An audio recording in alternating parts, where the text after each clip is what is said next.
Aaron S.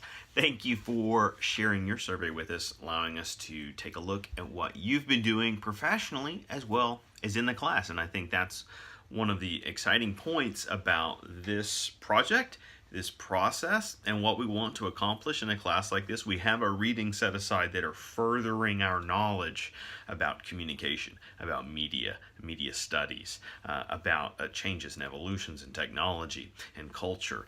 But we also have these practical exercises that return us to these core methodologies that we want to get better at. We want to strive for improvement, and the fact that this is an example we get to see of praxis, right? It's you're putting the theory of the class into actual practice already, is something we can champion. I love the organization.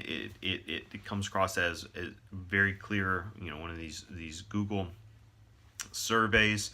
But you've got the right information in the right places. I'm digging the range of question styles, and it's perhaps teasing your own professional experience already, but it's following a logical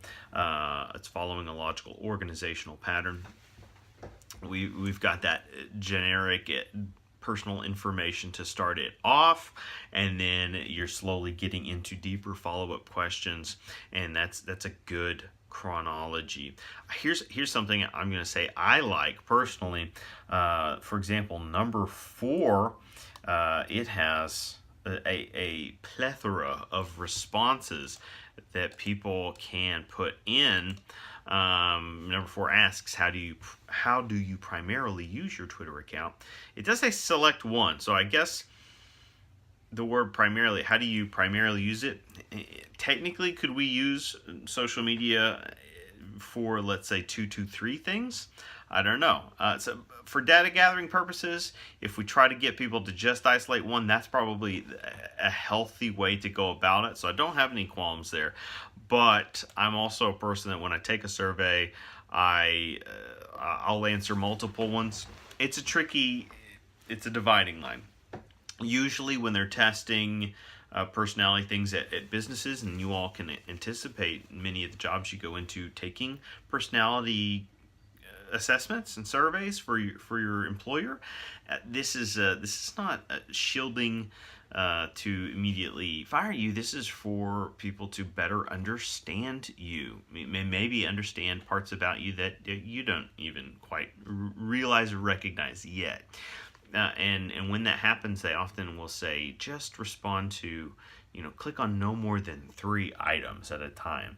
And sometimes 3 can feel like too much. So 1 is perfectly suitable, but you never want to go over, say, 3. Give us your top 3 interests for a social media app or something like that. But 1, perfectly fine. And most people are simple people. You've got that again. Number 5 gives us lots of answers. I like that. I like the choice, the selections going on in this research survey. And then number 8 smartly works as a follow-up question to 7. Nice.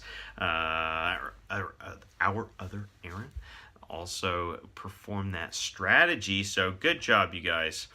And I think this question is a perfect example of information that has real world physical purposes. It's meeting and needing, but it's also tying into media in some form or fashion. Not only is it about social media, it's a digital survey. Okay, so that great things going on here. It's very clean, very clear. Most of the questions are short enough, and that's something to think about.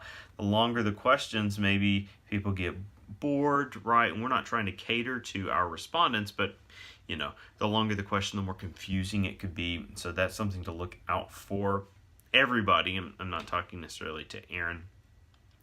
And then finally, it's a 15 question survey. That's a very fair number of questions. Sometimes 10 can be too few, and I haven't talked a lot about that or written a lot about that on our newsfeed, but I think it's worth noting. Sometimes 10 is too few. You can't get You can't get to a deep enough level of understanding the respondent through 10 questions. You can get some surface information, some quick data, but 15 question survey, anywhere from there all the way up to say a 30 question survey is really good, but 15 is a great place for us to be, and this is a nice survey. Good job. Thanks for sharing.